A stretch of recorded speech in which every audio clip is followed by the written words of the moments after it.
તો અમદાવાદ બાદ ગાંધીનગરની વાત કલોલમાં પણ ભારે પવન સાથે જોરદાર વરસાદ થયો છે। વીજળીના કડાકા ભડાકા સાથે મેઘરાજાની ધમાકેદાર એન્ટ્રી થઈ છે।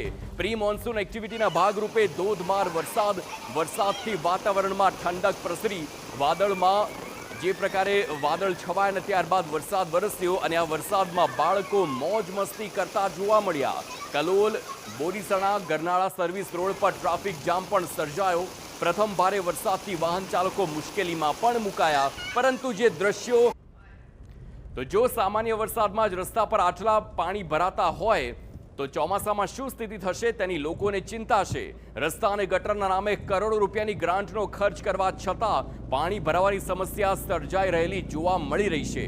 હજી તો જે પ્રકારે આગાહી છે, હજી સત્તાવાર ચોમાસાની એન્ટ્રી ગુજરાતમાં ન થઈ હોય અને તેવામાં જ્યારે આવી રીતે છૂટો છવાયો વરસાદ પડે અને આ છૂટા છવાયા વરસાદમાં જ આવી રીતે પાણી ભરાતા હોય તો આવનારી આખી સિઝન હજુ કાઢવાની બાકી છે। ત્યારે શું પરિસ્થિતિ સર્જાશે તેની પર લોકો સવાલ ઉઠાવી રહ્યા છે, કારણ કે પ્રી મોન્સૂન કામગીરીના નામે મોટા દાવા કરવામાં આવે છે, લોકો કરોડો રૂપિયા ફાળવે છે અને તેમ છતાંય મિનિટોના વરસાદમાં આવા રોડ રસ્તામાં આવા પાણી ભરાવાની સ્થિતિ સર્જાતી હોય છે। અને હવે એ પણ જોવાનું રહેશે કે જ્યારે આ પાણી ભરાયેલું છે તો કેટલા સમયમાં આ પાણી ઉતરે છે તેની પર પણ સૌ કોઈની નજર રહેશે।